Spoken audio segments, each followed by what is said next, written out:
Hey everyone, and welcome to the Atomic Cinema Experiment. I am Pierre, and joining me as always is Tara. Greetings, citizens. This is a science fiction movie podcast. Every episode we get together, we talk about a movie that we watched. This episode is a 1950s movie. It is called simply The Blob. Dun dun dun. Or do you want me to do the theme song? only if you insist. Dun dun dun dun dun dun dun dun dun dun dun. Beware of the blob. Very upbeat opening music. I've seen this movie before, but it'd been a while, and I did not remember this music. I'd remembered a couple of the big set pieces, but not this opening music. That was, it almost felt like it was going to shout tequila at one point, and in front of that, but it's very upbeat. Yeah, very odd. So we'll start spoiler free as we always do.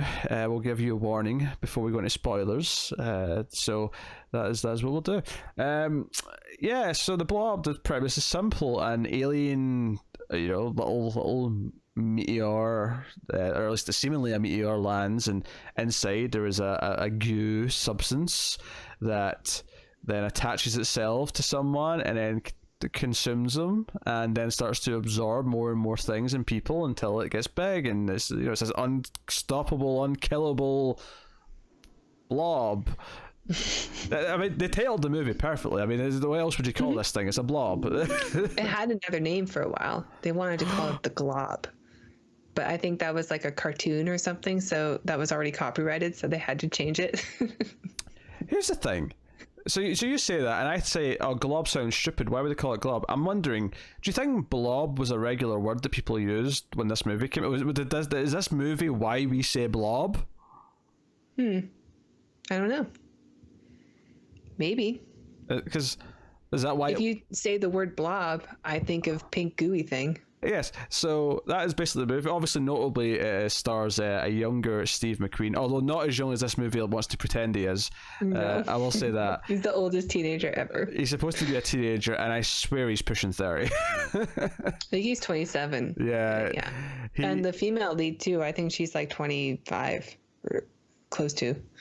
Yeah, I'm just going to see when he was born here. 1930. Yeah, I mean, when did the movie come out? 1957?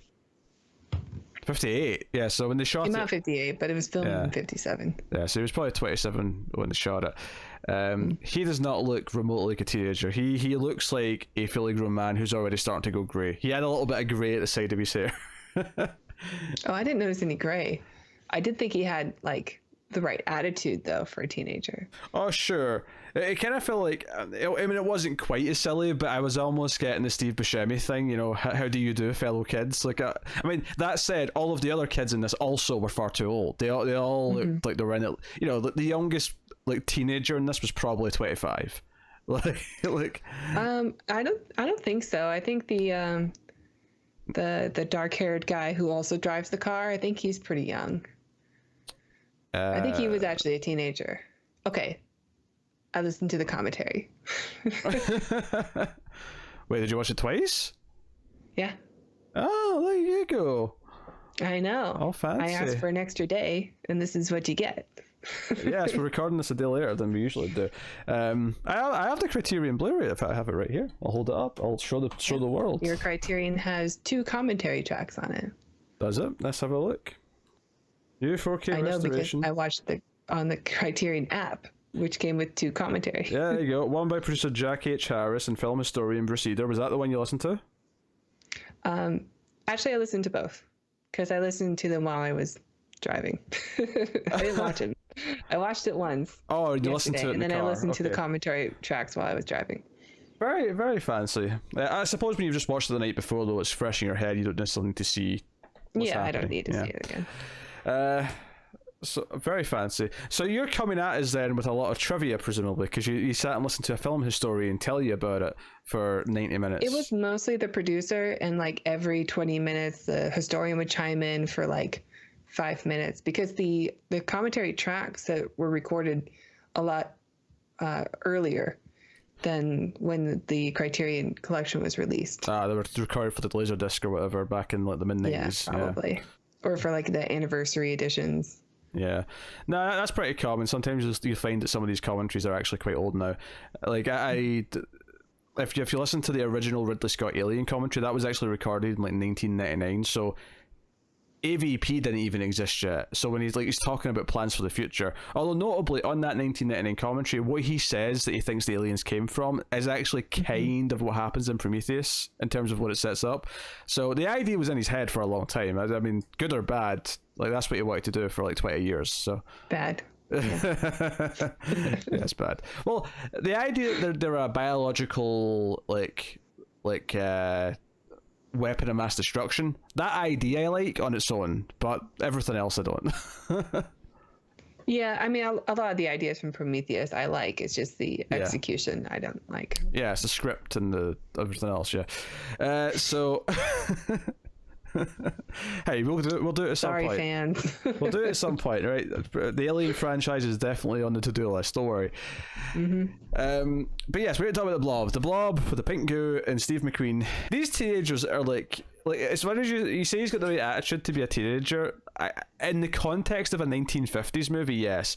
But I'm going to give you a hypothesis here that the teenagers we see in 50s movies are not actually anything like actual teenagers, and even in the 50s, right? It's hard to say exactly how teenagers acted in the 50s because all we have to go off of are like movies. Like no. So it seems to be pretty consistent. If you're a fan of Mystery Science Theater, which I know you are, but you're catching up.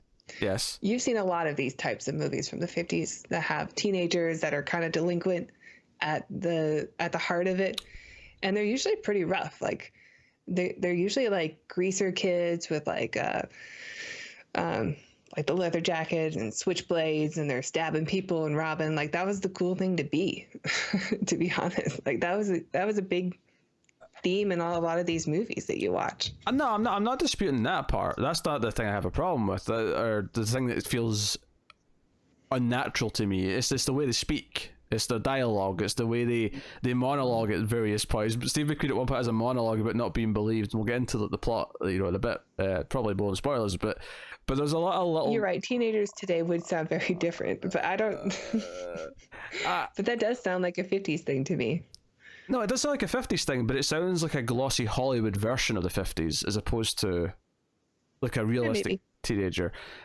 Basically, what I'm saying is that I don't buy that the teenagers we see in movies up until like the 70s when things got a bit grittier and more realistic. Like I don't buy the teenagers we see in movies were actually kind of good representations of what teenagers were at the time. I think if you look at something like Back to the Future, maybe you get a better representation just because the people who are making that movie are still old enough to remember what teenagers were like in the 50s, but they're not like burdened by 50s Hollywood in their presentation of them. Then again, I say that someone who's like 70 years old is going to comment on this and say, no, you don't know anything, this is accurate, we all talked like this back in the 50s. I think it's fairly accurate. I'm not touching that. I'm not touching that comment. I know you're laying a trap. That is a trap. To quote Mad Max Fury Road, that's bait. I don't know. Like I have seen a lot of these types of films, like the horror midnight special movies that get played on MST3K, and there is a ton of like beatniks and just like horror at Party Beach, and it's all like juvenile delinquent films, and they're pretty characteristic of these, but these seem like not so bad kids. That's all, like kids who are trying to be that's kind of what they see in the movies, but they're really kind of nice, but like the town still looks down on them because they're that's teenagers. They haven't had to go to World War II and get hardened. Right, that's what I'm trying to say. Like they're still so nice to each other. Like they're so pleasant and friendly. Like, I don't know.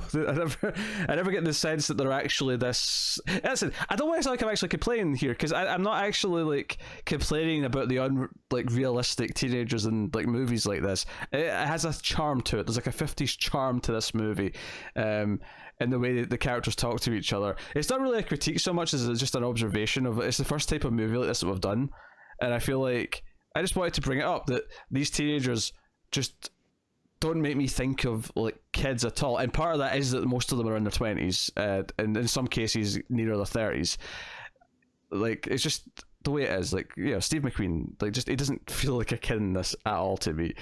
But I like Steve McQueen in this. I think, I mean, yeah, he doesn't look like a kid, but he's got such like a, I don't know, like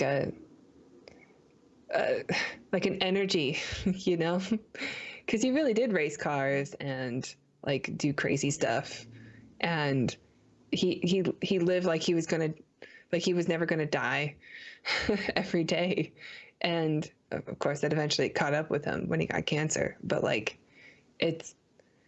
he had like a teenager mentality, and I think even in the movie, like, yeah, clearly he doesn't look like a teenager, but he still kind of pulls off the attitude okay.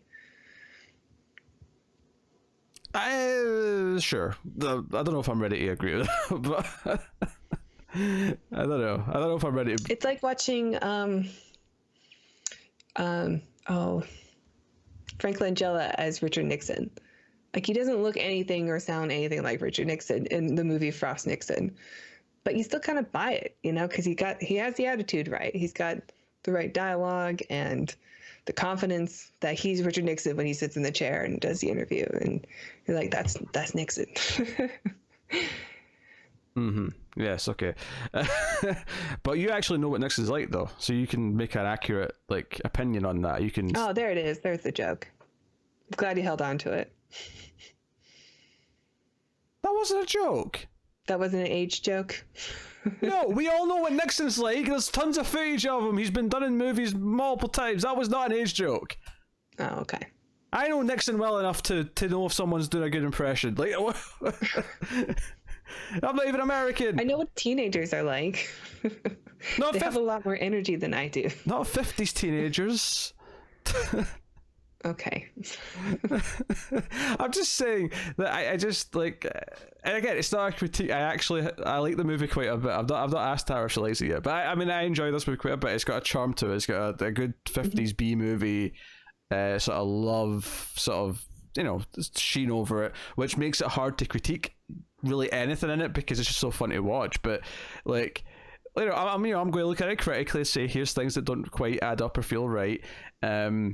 And I'll fight you, and then the comments will be on my side, just like every week. I don't. That's kind of, I guess, extends beyond the teenagers, but I feel like this type of movie, none of the characters feel like real people to me. They all feel kind of like movie characters, in that they all feel kind of just like they exist purely for the purpose of what they are in the movie and nothing else. There's some nice little character details that we get, though. Yeah, like caricatures. That make them feel a bit more real than maybe other B movies that we would watch from this time. More caricature details. Like, I feel like, a really good film, like, from this era. I mean, take your pick. I don't know, like Seven Samurai. That's so weird. Why am I comparing the Blob to Seven Samurai? That's unfair. But like, and that's a really bad example as well because it's a different language, so I can't really necessarily critique the intricacies of the portrayal of people. It's quite in the same way. But like this is definitely a B movie because the characters are kind of thin. They're just kind of fodder for what the plot is. And I feel like all of the characters, the adult characters included, are like, the characters in this movie kind of just accept things and believe things like without like proof at certain points. Now, not right away, of course. There's a lot of the plot that's about like no one believing Steve McQueen that he's seen something, that he's and luckily his character's name is also Steve, so it's going to be easy to remember. There's never really any proof. Like, people just kind of start believing him eventually. They have to kind of trust them, and maybe that could be something interesting. Like, if you were doing a deeper movie, you could do something about how it really becomes about someone having to take a leap of faith on him and not just assume he's being a rascal or whatever. Because probably one of the worst characters in the movie, to an extent, is a cop who just assumes everything the kids are doing is a prank and hates them and thinks that they're just up to no good. No matter what they say, they're up to no good. And he's such a caricature of like the bad cop who doesn't believe anything. Who never even really gets a moment when things turn out to be true, to like have a moment where he kind of like apologizes or realizes his mistake or anything. They don't really do anything with it. So there is definitely things to sort of critique here and say, well, this is kind of what makes it just a 50s B movie, as opposed to, and none that I'm saying I need like the version of the Blob, which is like the Stanley Kubrick like epic, the 3-hour Stanley Kubrick. It's about an existential crisis, and the Blob's a representation for like all America. Like, I don't need that version of this movie. But I don't think there's a lot of lessons in this movie other than like maybe you should believe people or investigate something. I'm not ready to say there's no message. I don't think there's a strong message, but I'm going to go out on a limb here and say that the Blob represents, I don't know, just going from the era it's from, I'm going to say the Blob represents communism.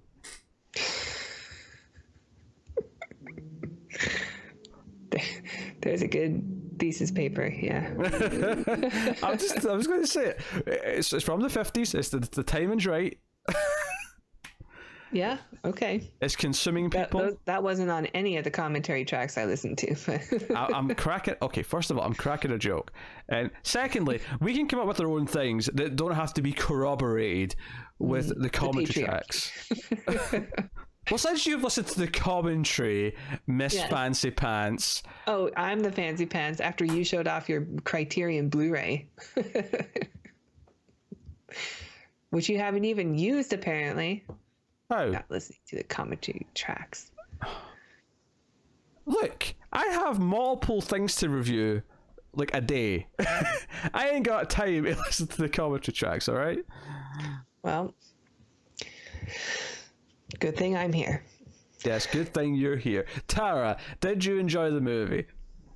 Yes, I did. I like this movie. I've seen it many times before. I do still enjoy watching it. It is a fun B-movie sci-fi.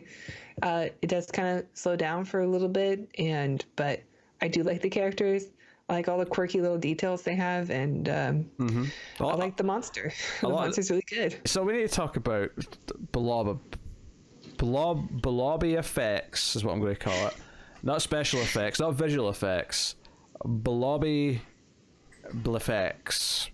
I imagine them having like just like tubs of jello or like gelatin and mixed with some, I don't know if they made like something specific. It's silicone and like dye. I don't know what kind of dye they use, but it's silicone. I assumed there was something different in each one because, like, there's a scene where like it comes like through like a grate and it's like oozing through all of them. I felt like that was more of a liquid, that one, so they could do that.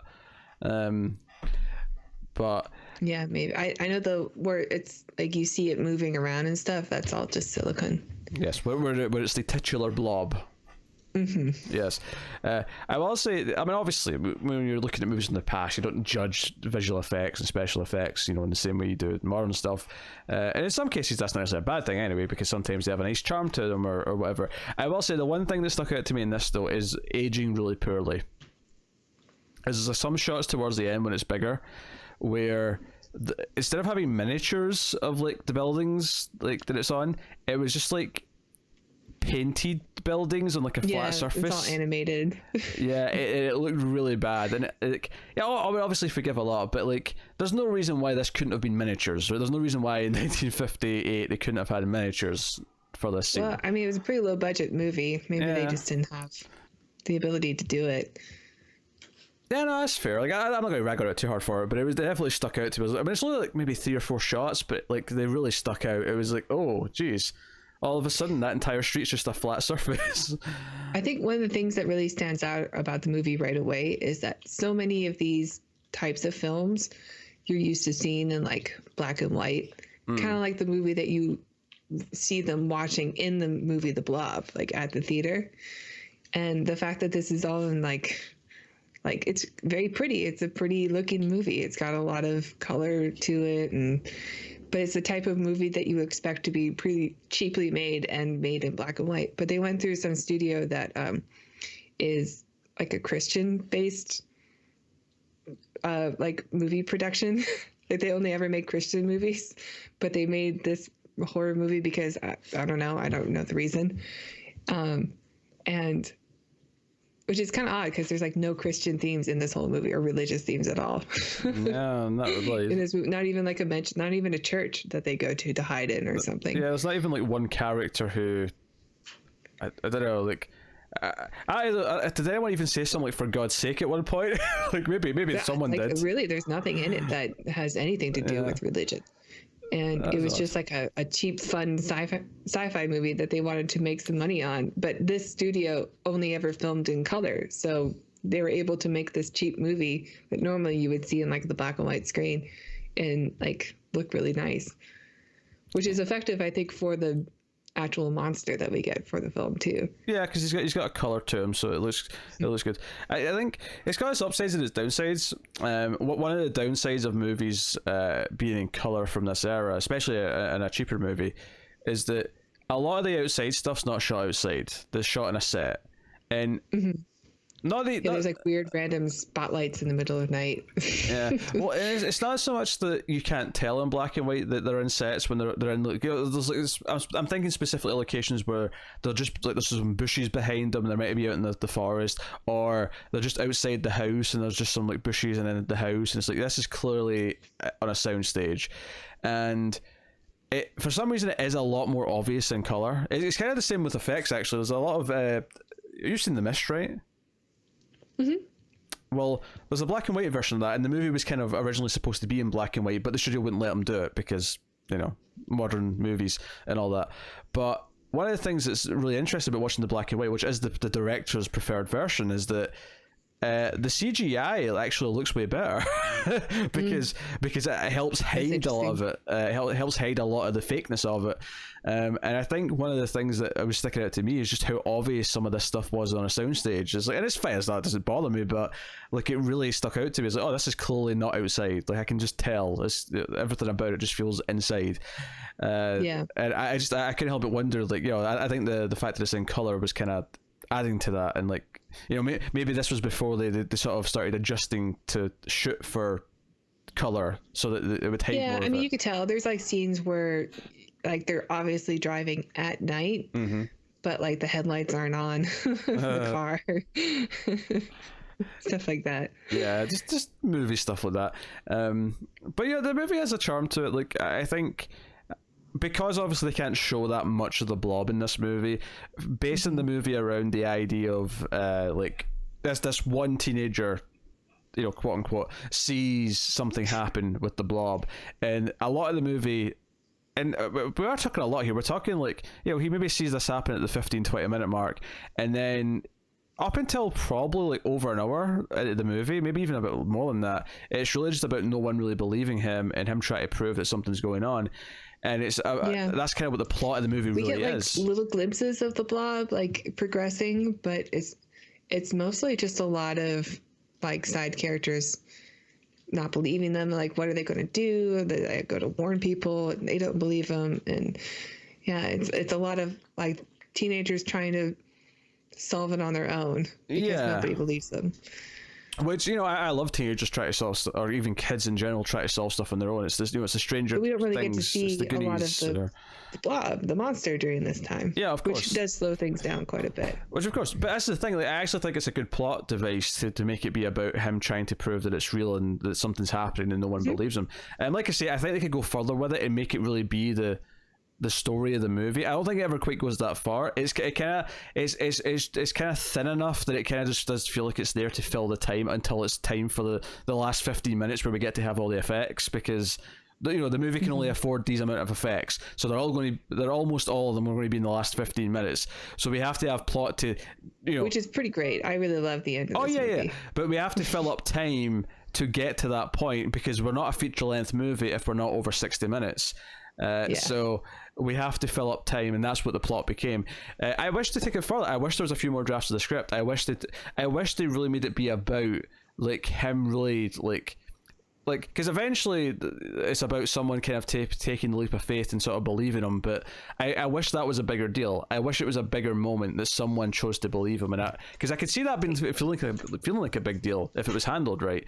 As it is, you know, it's quite a thin, you know, just character plot, because it's there because we have to serve the B monster movie side of it, and you know that's okay. But Yeah, and there's not really a whole lot of consequences to them not believing him yet. I mean, I guess more people do die, but like there's no real we don't really get the satisfaction of seeing like the bad cop like oh I've learned my lesson and seen the errors in my ways, or even maybe I should have been kinder or something, or even before like the like before like anyone knows anything's true, like even for Steve, like it's not like he gets, although not being believed, it's not like I feel like movies that are made later that follow this plot idea, because again, like maybe this is the prototype, right? We've said this before about movies from the 40s and 50s and 60s where it feels like they're doing things for the first time to say, hey, we pulled this off, we somehow achieved this, and then later movies actually took those ideas and made them deeper and gave them more weight and so on and so on. Have you seen the later version of the Blob? I haven't seen the 80s version of the Blob, no. That's something we'll have to do in the near future. But just this plot idea of like the character not being believed, like I feel like movies made later with this would have him be like actually locked in a jail cell at some point, so someone would have to really believe him to break him out so that they could go and solve the big dangerous thing that's coming, whether that's a serial killer or a monster or whatever. Like there's so many like sort of extrapolated beats to this plot that I've seen done in movies from later that this one feels very like simple by comparison, and that's not necessarily a bad thing. I don't want a lot of what I'm saying to sound like I'm critiquing things. It's more just like what we've said before about some of these other movies, that this is a great prototype for what like a whole genre or even just a character archetype could become later on. I like these simple B movie storylines. Like it's obviously made because they wanted to make a science fiction film. And also these types of teen movies were making money. So that's more of like the reason why there's these, like teens are the star of this monster film. Teenagers. Yeah. In quotes. But I understand what you're saying. Like if it's made today, we'd want to have it more layered than what it is. But we still appreciate when movies go back to simpler plot lines also. Oh sure. I mean, one of the complaints I have about modern movies is that sometimes they're too complex and they try to cram too much story in, and and then it feels preachy or like they're just Oscar baity or something, or just too complex. Convoluted is the word I'd use. Some movies just end up being too convoluted with too many twists and turns. Get muddled and the message is just gone, like in the movie The Joker. I'm not going to argue with that example, but this is almost like the opposite end, right? Where it's too. I mean, admittedly, I prefer this end than the convoluted end. Admittedly, I'll take the simple over the Joker. No, man, you just don't get it. He's mad at society. Oh dear. Speaking of Best Picture nominations. Oh god, here we go. When I went and saw Once Upon a Time in Hollywood and Damian Lewis played Steve McQueen, I remember thinking, Damian Lewis, that's a bit of a stretch. But watching this movie, I'm like, actually, I see a lot of Damian Lewis in Steve McQueen. It's actually pretty good casting. It's not terrible casting, no. I kept thinking the whole time I was distracted by it. I'd forgotten about that, to be honest. But yeah, I remember thinking Once Upon a Time in Hollywood. I don't remember thinking that was a bad choice at the time, but I did. I was thinking, no, they don't look anything alike. I was wrong. They actually look a lot alike. Yeah, that's true. Actually, talking about movie things of the time, how did you feel when they mentioned that the horror movie they saw at midnight? Because all years go to a horror movie or a spooky show, as they call it. They mentioned a spooky show. Yeah, and apparently that is what the term was. Because even on the marquee when it comes out, it's like midnight spooky movie.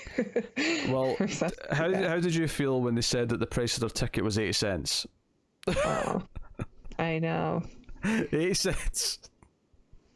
Could you imagine getting into a movie for less than $1?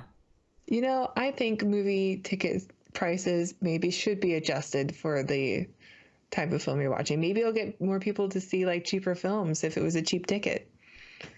Yeah, the danger with that is though is that all of a sudden the Marvel movies are going to be like $20 a ticket. So, because that's the premium.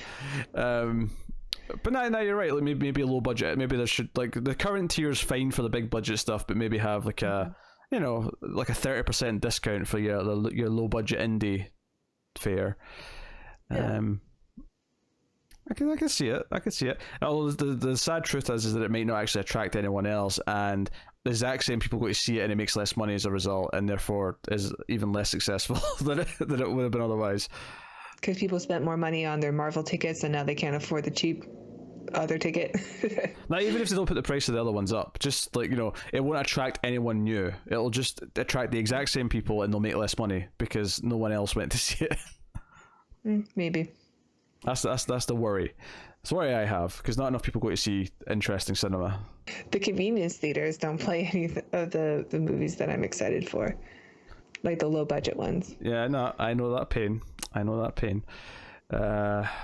But hey, it is what it is. The Blob, though. The Blob. We should probably start spoilers or something soon. Let's get into it. At that point. All right, so let me take this time to thank our Patreon producers before we start the spoiler section. So thank you to David Short, Alison M. Fordyce, Cindy Palacios, and Tyler Hess.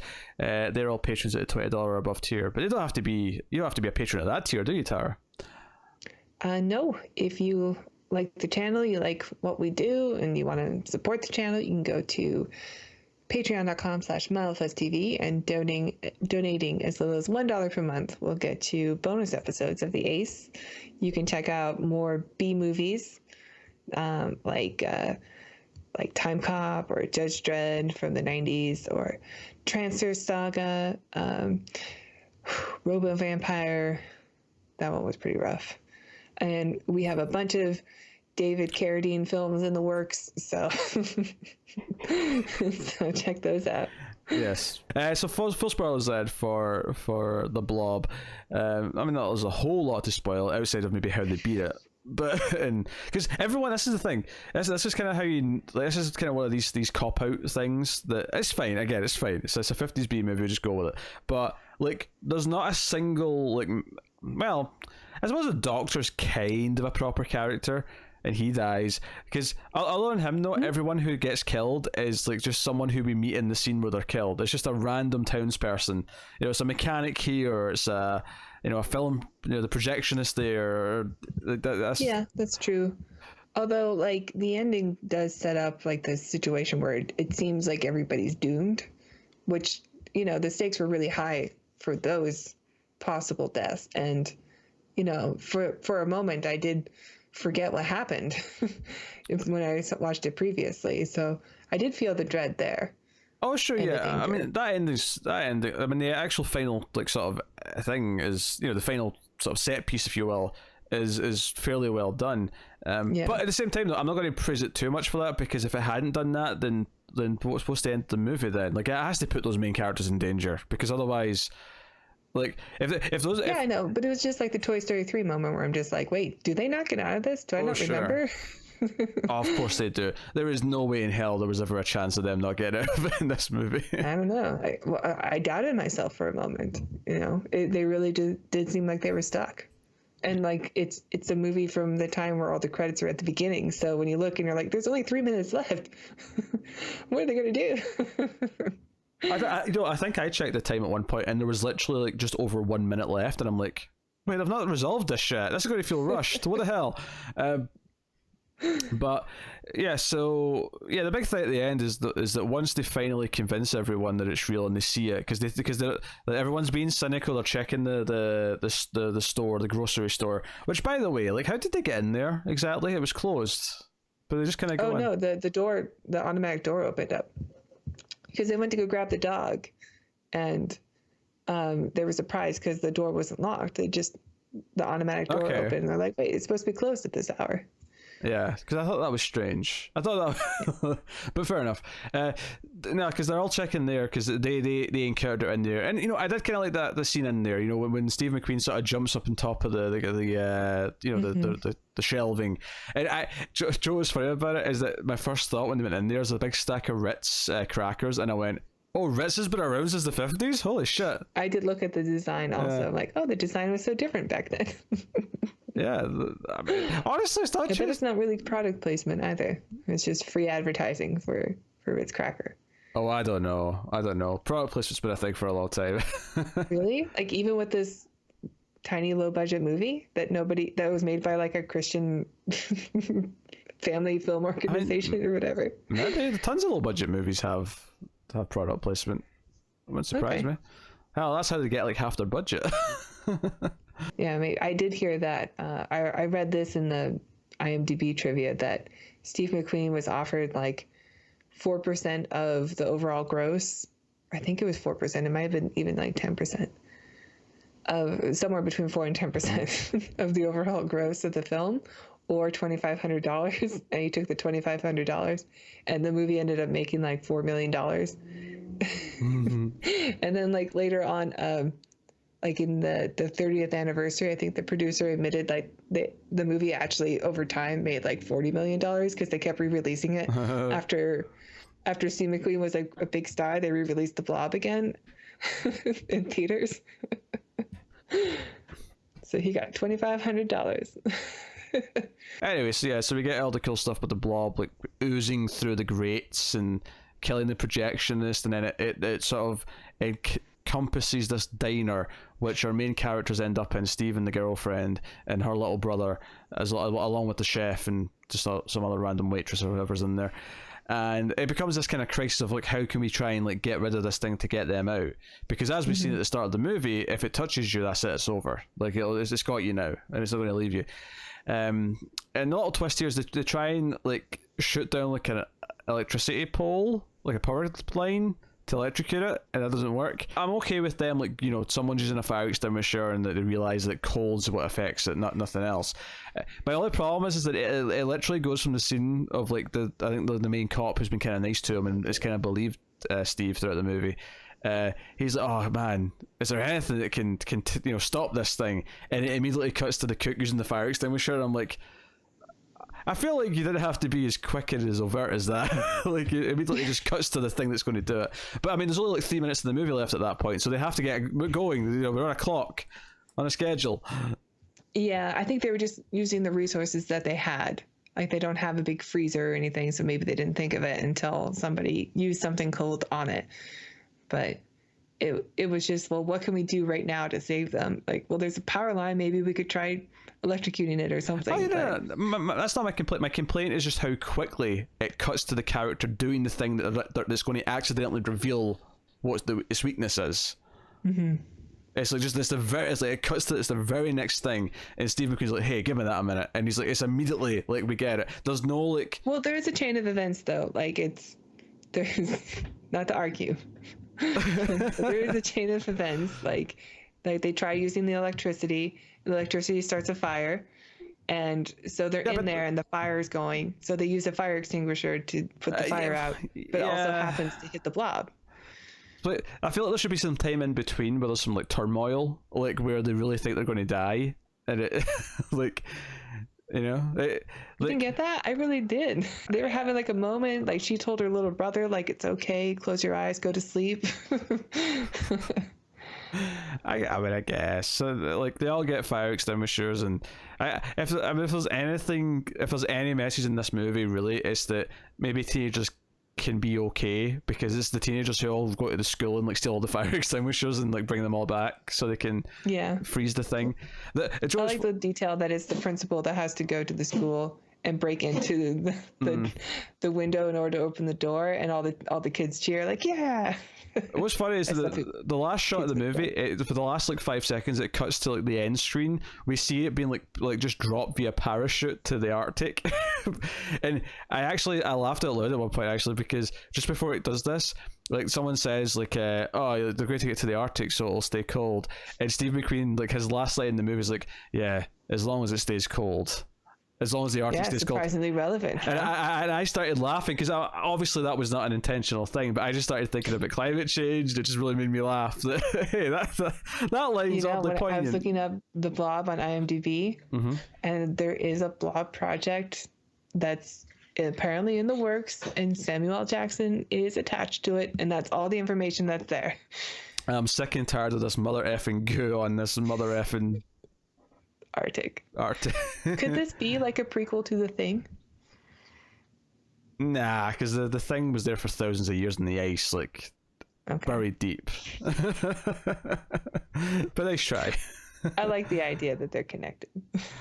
I read a great like fan like this is a completely made up thing, but I read a great theory about how the Thing and Alien are from the same universe, and that the alien or the Thing, it was designed to like combat the xenomorph because it would stop it from like doing its like life cycle. I don't know, was this great like theory as to why one was made to fight the other? I thought it was great. Excuse me. You dying?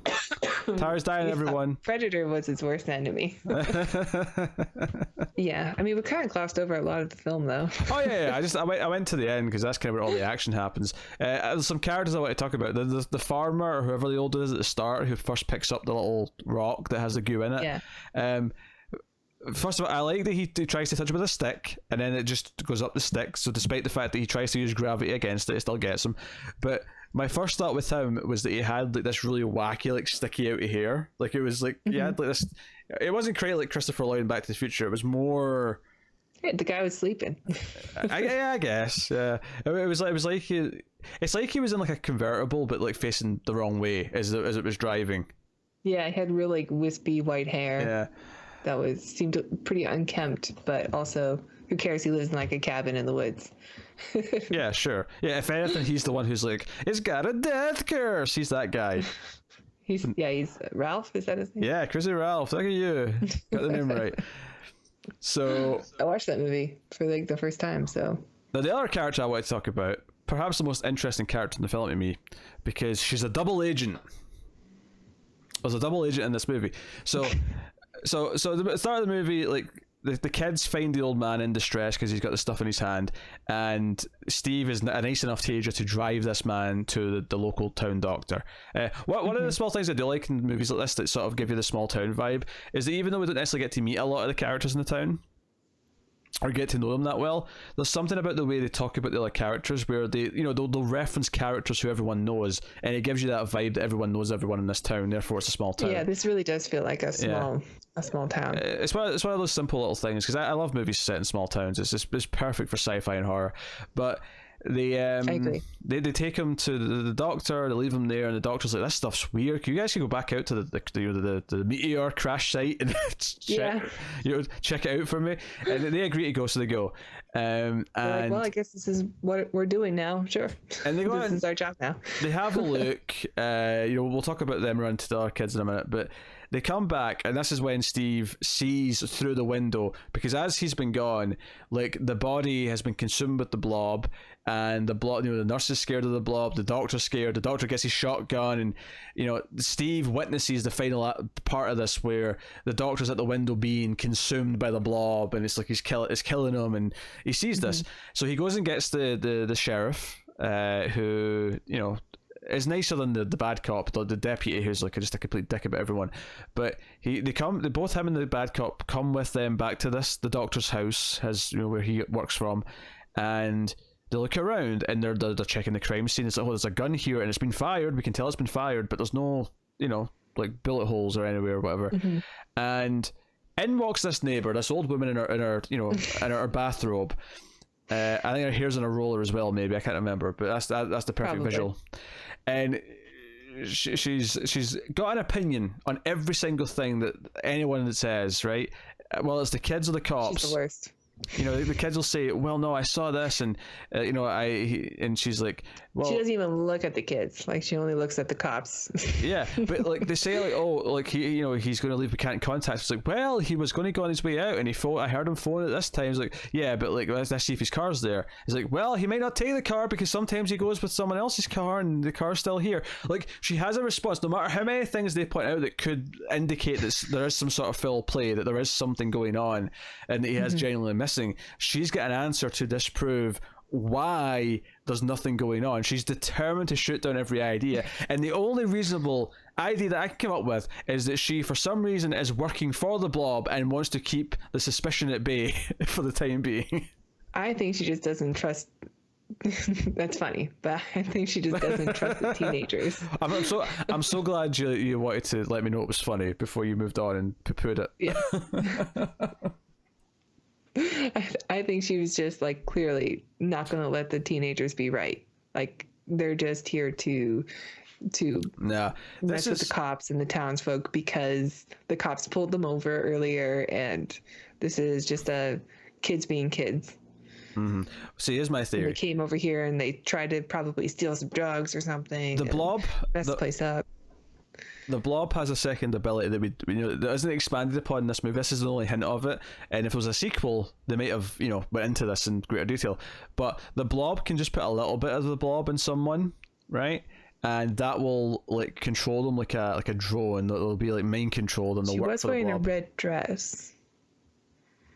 Yes, yes. She's got just a little bit of Blob stuck somewhere. I don't want to theorize as to where, but she's got some Blob stuck somewhere, right? And she's actually, even without realizing it, she's under the control of the Blob. Maybe it's like the pink goo in the Ghostbusters sequel. Pick your orifice. I don't know where the Blob is sticking, but there's some Blob somewhere. Could be up her nose, could be in her ear, could be in her mouth. Okay. I'll stop there, but I'm sure you can imagine a few other crevices. I can't do a Christopher Walken impression. You know that scene in Pulp Fiction where he's talking about the watch and then he just goes, he shoved up his ass, right? That, right? Yeah. Basically, up his ass. That's how the Blob controls people, is that it gets the Blob up the ass and then it controls them from there, like almost like a puppet. Maybe that is the 80s version. I haven't seen it in a long time. It's like a finger puppet. There's just Blob like up and like just controlling people. Oh God. I like that the Blob like starts off clear and then as it devours people, it gets more and more red. That's pretty cool. The movie's like 8 minutes long, Tara. I need to fill this review out with some nonsense, okay? We're here to have fun. Success. Although, if you are interested in that subject, there is a Stephen King movie you might like called Dreamcatcher. Oh, I've not seen Dreamcatcher. Okay. I unfortunately saw it in the theater, so not good. It's surprisingly similar to what you were talking about. You see, that's silly. Apparently, Stephen King, fueled with a mountain of cocaine, also had a similar idea. You're right. You and Stephen King mixed with cocaine could come up with the same creative choices. Okay, what would you like to talk about next? I actually really like the way the movie opens with the farmer character. It almost starts off as like something you would get in like an 80s horror film. Sure. It reminded me of. And when you see the meteor, like, I don't know, it's cool. It's pretty cool looking. Like I like watching these types of Mystery Science Theater-esque films, but with so much style and color, and like the people who are making the movie really did care about the movie and think they were making something good. I think it starts off strong.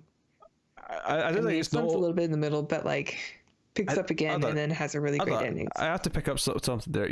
The way you phrased something there was notable. You said they think they were making something good. That implies that they weren't. Well, no, like they really believed in what they were making.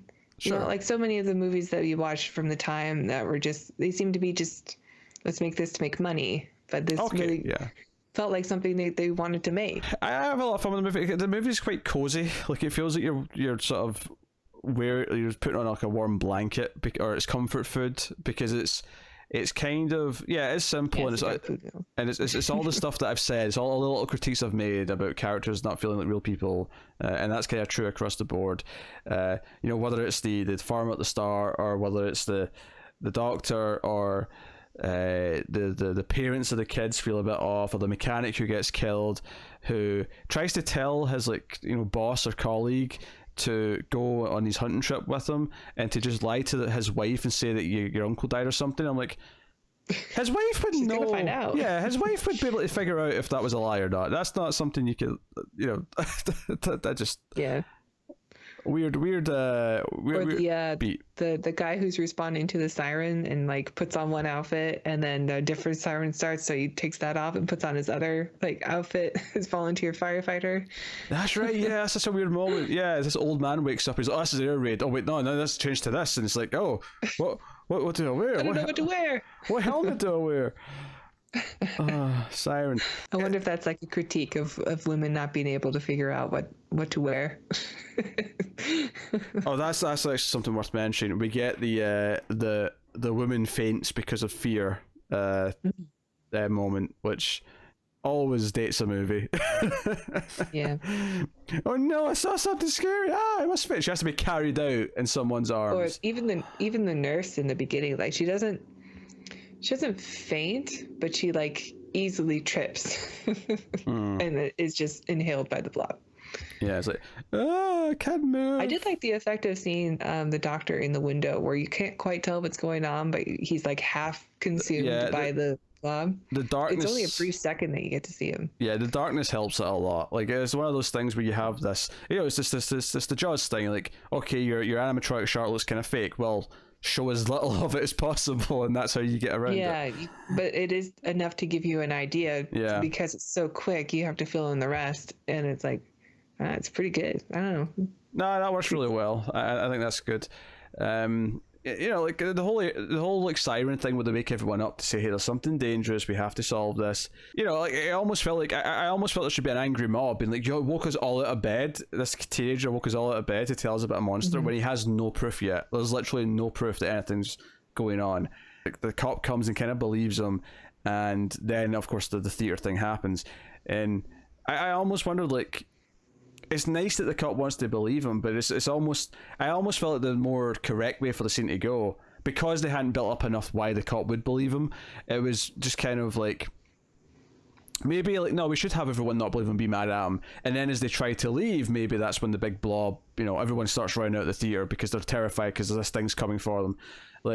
Yeah, so the whole town knows, and it's not just these kids waking us up. You think it would be a felony or something to blow an air raid horn. Yeah. Siren. I imagine it probably is. Although admittedly, once it was proven it was real, they probably no, fair use. That was a fair use of the horn. That was after, because they did that for because they did that for the grocery store, because they thought it was still in there. Yeah, but and they're still at the grocery store when the people come out of the theater. Yeah, so it's it was still right that he rang it. This thing that he was talking about still exists. It showed up. Mm-hmm. It's not like it was a week later. Right. Yeah. Right. Because they're all still there. I think it's also pretty clever to use.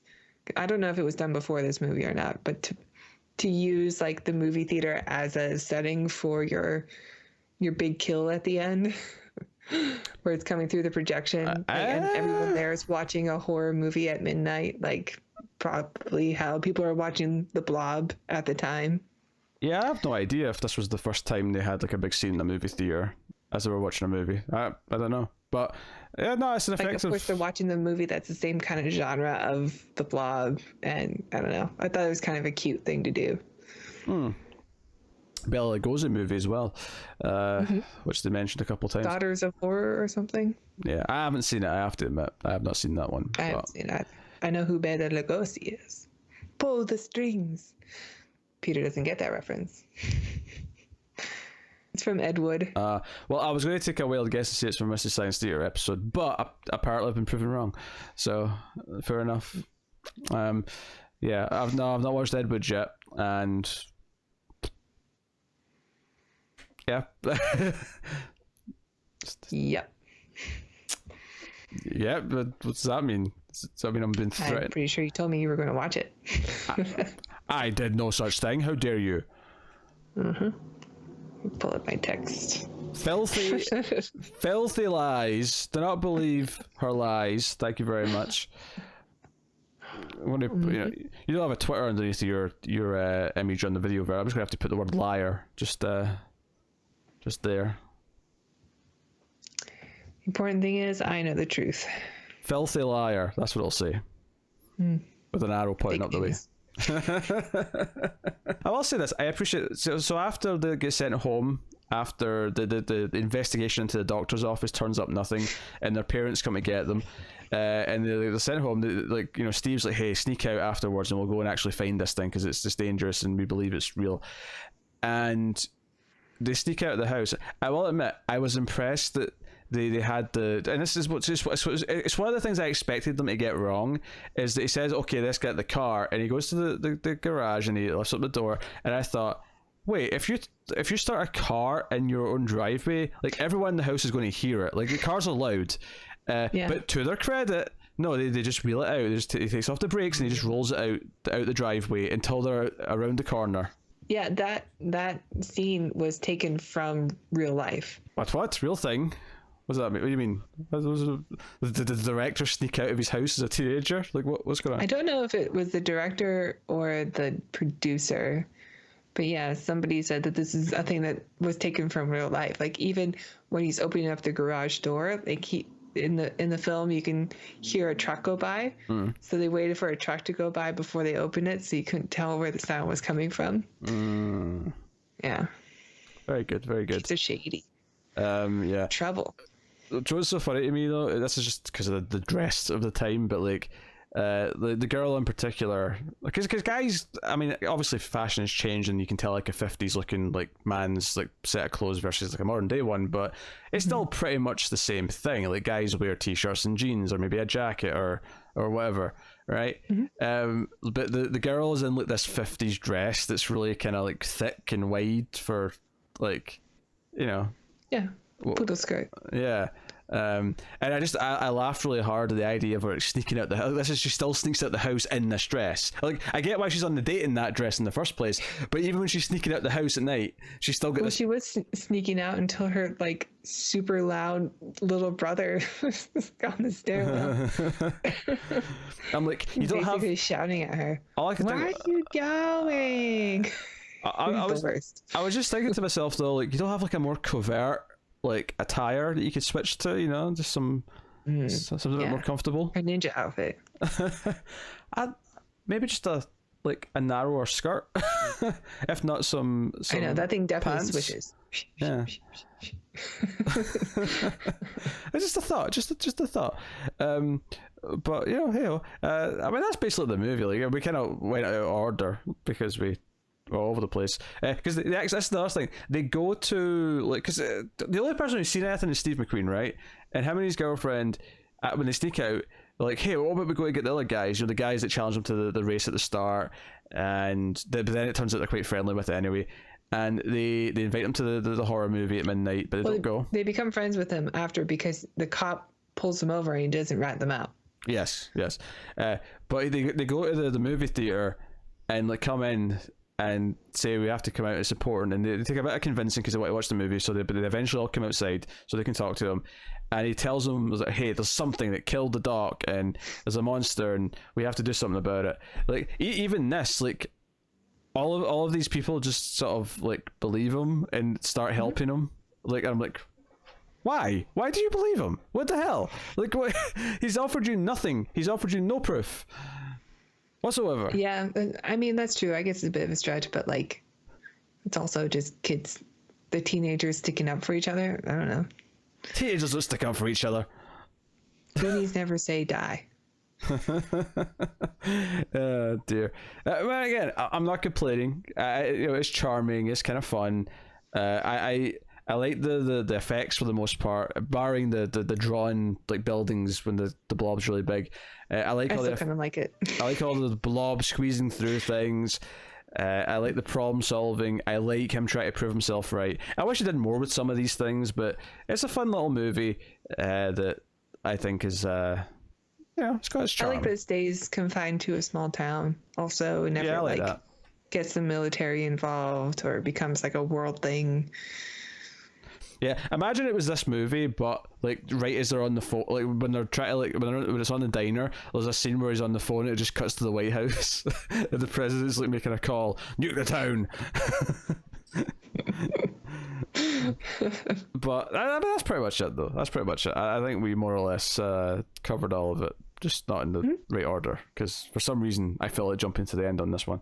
It kind of feels like the point of the movie is the last 15 minutes, so there's almost like just this other movie worth of content before we get to that last 15 minutes. Yeah, I mean, the last 15 minutes I think are perfect, really fun. Like, I know you don't like all the special effects. I don't mind the drawing. Like, I think it's adds to the charm. Well, I didn't say all the special effects, just the scenes with the drawing, where it's moving in front of the drawings, because it looks a bit rough. Yeah, it's just when it gets electrocuted, it's just clearly animation. Yeah, but that's okay. I mean, that I find charming, though, because it's still animation. So yeah, that's what it is. But it's a 50s B movie, and it's it's probably more notorious than some other ones. Maybe it's just because it's the idea of a blob. There's just something simple about it, and sometimes the simplest ideas work the best. So this is more visually appealing than, say, you mentioned the Thing from Another World earlier. The monster in that is a really, like, no one really thinks about that vegetable head alien dude. Like, he's kind of weird and like not in a good way where he's memorable. He's kind of silly. And well, okay, the idea of a blob is kind of silly, but I think that because it's inherently a silly idea, it's so simple that the fact that it keeps getting bigger is just a really good idea. Yeah, it's a really good threat. I do think a modern version of this has potential if they're doing a new one, but obviously it's going to be CG, so we'll see. But do you want it to be a sequel or a reboot? Because I want a sequel. You want a sequel where someone accidentally finds it in the Arctic and doesn't know what it is. Or because the Arctic is melting. Yeah, they put it too close to the edge of the Arctic, so that part melted. You just see a crater fall off of the end of a glacier, and it drifts. It floats towards like the beaches of Malibu or something. Yeah. So it heats up. It gets to California, and it heats up, and then starts consuming. Yeah. But I feel there's so much metaphorical things you could do with it, because like we said, I joked about the representing communism, but I feel like you can do the B movie with a message with the Blob, because like you could do anything, like anything that you consider, like, I mean, hell, it could represent Disney absorbing all these other properties and companies until it's the only thing that's left. Yeah. And ruining the movie industry. You could totally do that. Zombie movies are kind of like that too. Just as it consumes people, it gets the horde of the zombie, and the threat becomes larger. And to their credit, zombie movies almost always do have that subtext. Whereas this one I don't really think has much of a subtext. But from the very first of what we consider the modern zombie movie, which is Night of the Living Dead, that movie is rich with subtext. That movie is I had a blast sitting down and like analyzing that, because it's it's so rich with ideas and commentary. And okay, so what are you rating then? The Blob. Yeah, it's hard for me not to want to rate it pretty high because of all the movies that are like this but are terrible that I've seen. But because it is a B movie, so you want to like compare it to other B movies, and if that's the case, then it's really great. But there are some like side characters that are really pretty bad, and there's a really great just to add to the charm, there's a really great moment where I was watching the movie, and like there's a close-up shot of Steve McQueen when he's having like this romantic moment, and you see like this little puff of smoke over his shoulder. Oh, I noticed this. You're like, what? Is like the Blob behind him sneaking up and like is smoking or something? And I think it was meant to be missed, but nothing happened afterwards. So I rewound it and watched it again. I'm like, no, there's definitely smoke there. And it turns out he was holding a cigarette because Steve McQueen was addicted to smoking, and he had to keep smoking on the set, even though his character never smokes once. And he like just cupped it and put it behind his back during the shot. Apparently he was really hard to work with. Yeah, but it just, I love that stuff. I love that it adds to there is a moment charm. There's a moment in Halloween actually we can see a little bit of smoke go across the screen, and it comes from the director. And I noticed it because once I noticed it once, I've noticed it every time I watch that movie. It's when they're checking behind the hedge after Michael like sort of sneaks past the hedge in daylight early on. during that moment. Actually, I forgot to mention the scene. There's a scene actually after they sneak out the house where Steve McQueen has a monologue about not being believed, and maybe he is just some loser teenager, and the girlfriend has to like convince him, no, I believe you, like I believe you're honorable and or whatever. But he has this like existential monologue about no one believing or taking him seriously. And that was like a moment where like, yeah, this is a 50s movie. Like no one writes monologues for characters like this and hasn't. They're trying to be like rebel without a cause, although that might have been later. No, that was before this. It was? Okay. That was like 55, I'm sure, yeah. So tearing me apart. if anything, you're tearing me apart, Lisa. Yeah, I think it's Tommy Wiseau first. I know it's from that, but I do think it's Tommy Wiseau first. Oh dear. Rebel without a cause. Yes. Oh, this is actually, you know what? This is something that most companies should do in the DVD days, but they stopped doing it. But Criterion apparently still name their chapters for their movies. Beware the Blob, the Molten Meteor. Oh, and they even have the final one says color bars, because at the end of the movie you get color bars. Nice. Exciting. I do go back to my rating. Yes. I do really like the accidental ominous message of the ending, where they freeze him and put him in Antarctica, and then Steve McQueen has that line of saying, so long as there's still ice in Antarctica or something, yeah, I think he says we'll all be safe. And then it goes to the end, ? Like it's super ominous, right? And anyway, I do have nostalgia for this movie. I watched it a lot as a kid, and it's fun. Like even the bad parts kind of have their charm, and I think this movie is just above good. So I'm going to give it an 8 because I think it's great. I even rhymed a little bit. My rating for this is a very solid 7 out of 10. I think it's a good fun B movie, likable, cast for the most part. It's got that small town 50s kind of charm. Doesn't feel realistic, but it feels like 50s movie style, and I find comfort in that, even though I sat and nitpicked at it, because hey, we're going to sit here and talk about it for like an hour or whatever. Like I'm going to have to sit and like prod at it and make fun of it and do that, because that's what I do with some movies. Anyway, that has been the Atomic Cinema Experiment about the Blob. What are we doing next week? That's a good question. That's something we should have actually spoken about, because the answer to that will actually might go either way. It's one of two things. Say both, and then we'll edit out the one that's not it. I already have so much editing to do in this one. What's one more thing? All right, let me check and see what's coming. You're an absolute nightmare sometimes, you know that? But an excellent co-host.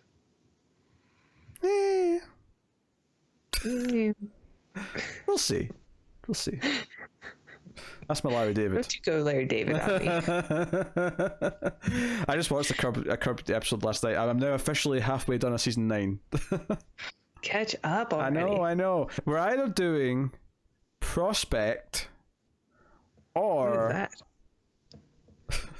We've had this conversation before. We're either doing Prospect, it's a newish sci-fi movie from like last year. Ugh. Sounds bad. All you have is a title. You can't say that. I know it's another Code 8. Oh, don't say that. Don't set me up for that. Or we're doing the Wim Wenders movie, At the End of the World, I think it's called. Yeah. That one I'm excited for. Yes. But I'm not sure which one we're doing first. I think we're doing Prospect first because it's a normal movie length, and the other one's like 3 hours long. So I think the 3 hours long one has to... Look, this is all behind the scenes discussions you don't have to hear. The point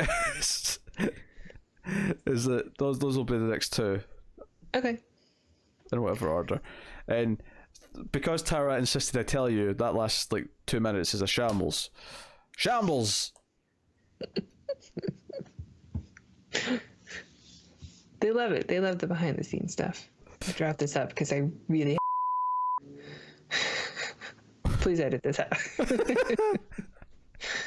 Stop giving me things to edit, woman! Because just for that, I'm going to bleep out that sentence and leave this part in, and I'm going to let them speculate. I'm going to let them speculate what you said. So that has been. I really have to walk my dog. That's oh yeah, sure. That fits into that bleep section. So this has been the Atomic Cinema Experiment. This has been about the Blob, Steve McQueen classic. And I think because we just did this and while it's fresh in our heads, I think I will promise that we'll add the remake sometime in the next month or so. It'll be fun. So it's fresh to in do our them close minds. to each other. Yeah. Because we did that with War of the Worlds. I mean, that was actually literally back to back. But we'll do this soon. The 80s one, so that we can have it fresh in our minds. But that is almost knocked off my water. Disaster averted. So thank you very much for watching. You can let us know in the comments what you think of the Blob, and you can like and subscribe, all that stuff. That does help, as does rating the podcast on Apple Podcasts. Give us 5 stars and a little review. More people will find us that way, especially if you like what we do. It's a good way to support us for free. And also, we mentioned earlier, patreon.com/MailFuzzTV if you want to support us financially from as little as $1. But Tara, if you were to recommend anything else from MailFuzz TV that you think people should check out, what would you say?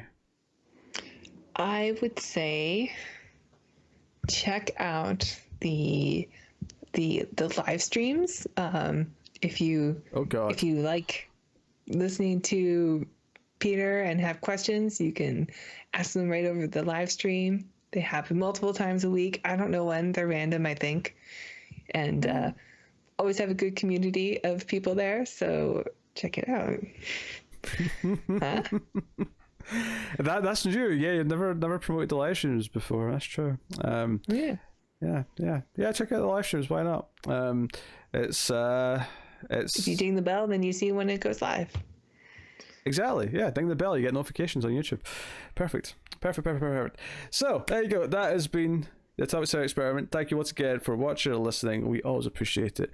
Keep watching TV. No, that's the wrong show. Oh, what's going on? This is Tara's fault. She's gave me like 5 things to edit out of this, and it's I really need you to wrap this up. Throw me for a loop. So yes, I have to wrap this up so Tara can go. How dare you? Thank you very much once again. Keep watching sci-fi movies. A computer. That's salsa. The end?